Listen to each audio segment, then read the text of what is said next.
The thing that kind of stuck with me the most over the weekend was an article by Matt Vasil of the Pittsburgh Post-Gazette. And to read the full article, we have it linked below, both on our audio and our video channels. A fantastic piece where he sat down with Jason Spezza, the Pittsburgh Penguins assistant general manager, and one of the leading voices in what's happening down at the American Hockey League level. Spezza addresses the Pens' philosophy on NHL prospects that are near NHL ready. And it seems like the Penguins would like to remain as patient as possible and call them up when they are, quote unquote, ready. Here's what Spezza had to say in that piece. Ideally, we want to launch players into the NHL when they are ready to establish themselves and not look back and not have to come back. Spezza, of course, kind of likened this to his journey with the Ottawa Senators, saying that he bounced back and forth before the lockout and it really almost ended his career. And then the lockout gave him a chance to form what he needed to form at the American Hockey League level, and he came up to the NHL post-lockout as ready as possible and never looked back. He wants that for the names that we were mentioning earlier, the Koivunens, the Vasil Ponomarevs, the Rucker McGroartys, the Tristan Broses. And I think that it's not only comparable to Spezza, but it's comparable to a Penguins prospect that we've seen over the last couple of years in Sam Poulin. He has pinballed back and forth, gotten a cup of coffee here, gotten an opportunity there. That's something that maybe they're looking at and trying to learn from and trying to not make a similar mistake with some of these other prospects that have now jumped him in the system. So it seems as if we may not see any of these guys, but we might see one or two. It seems as if you're not getting a wholesale, hey, here comes all of the young guys. Here's a huge youth movement to close out the season. We may only see one or two, and it's dependent upon how busy they are over the next 10 days leading into the NHL trade deadline. So my question, Horwat, is if we get to this point where we only get to see one or two of these blue chip prospects, or I should say for the Penguins, blue chip prospects, but if we only get to see one or two of these intriguing prospects get called up, who do you think it should be? See, that's tough. Oh, that's tough. I would start with Owen Pickering, and I think we'll get into more of those reasons in a little bit. Just because he seems to have that ability already. He's already kind of grown into the position pretty well. Like we mentioned with the Blomqvist stuff, sometimes you come up and you're ready right away. Sometimes you need that seasoning, you need to marinate. And he probably still needs, Pickering probably still needs some seasoning, could probably still use some other aspects of his game to be, formed out a little bit more, to be smoothed over. But I'd say when it comes to the situation the Penguins are in right now, he's proven to be able to withstand an NHL rigor. By all means, he should be one of them. And as for his second name, that's tough to dig around and find one right now, because I also always look at it as this whole roster is not movable. It's tough to swing names in just on the fly. But if I had to dig around and pick one, I mean, maybe Rucker McGroarty gets another shot. Going into the season, I was saying into the season I had high expectations. I was saying he should be in the Calder race along with all those other names that have just blown him out of the water, but for obvious reasons. I'd say maybe if he is really performing well at the AHL level and turning into one of the better players, like you mentioned, maybe he gets that bump in the NHL because you get that immediate burst of energy, essentially. You get that, I forget how I think it was Mike Sullivan put it in some sort of way, that when you get up, all of a sudden you're energized, you're ready, you're there, you're maybe making a few dumb mistakes, but you're going to be a quick on your feet, a productive, useful player. And maybe if they time his call up right, that kind of translates into carrying into the next season as a regular NHLer. That would be it's the last 3 games of the season kind of call up. Like the season is over for this team.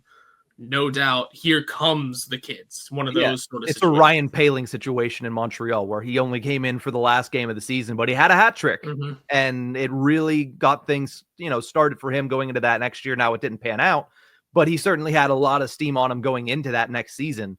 So I can kind of see that. I think the one thing I 100% agree on is Owen Pickering. I mean, we don't know how the trade deadline is going to shake out. Obviously, we'll talk about Matt Grzelcyk's injury here in a few minutes, but Owen Pickering should be at the NHL level to close out this year. And again, is that somebody that you'd like to have on an AHL playoff run? Yes, but at some point, you look at him and you say, I think he's just ready for the NHL. And it might be giving up an opportunity to play playoff hockey, but this is a guy that's played playoff hockey before.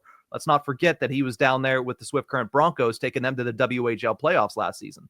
So Owen Pickering's a guy that impressed in his first stint, like you mentioned, 25 games, and he looked good in a lot of them. I mean, yeah, he made some mistakes. Yeah, he looked underdeveloped because he's 20 years old at some points, and this is a big, there's some big guys in this league that can be physical, but I thought he played well. And I think that for him in particular, the amount of times we have heard from the Penguins, from a lot of the local writers, simply sit there and say the best, ability that he has is his adaptability and his coachability. And I think that alone prevents what the Penguins are worried about with a lot of their prospects, right? Jason Spetz is talking about, we don't want them to come up and have to go back down. We don't want them to have to come up and then fall off and stagnate, and they are not developing any further, and you have to send them back down and try to fine-tune some things. I think the fact that Owen Pickering has been so lauded for his coachability, for his adaptability, for his ability to just kind of adjust on the fly, I think that's going to prevent stagnation for him. And that's why I think that he is more equipped than most Penguins prospects are at the moment to be able to come up to the NHL and continue, even if he's not playing at his best level, to continue to develop and continue to improve faster than some of these other guys can, and without kind of dropping off as much as some of these other guys can.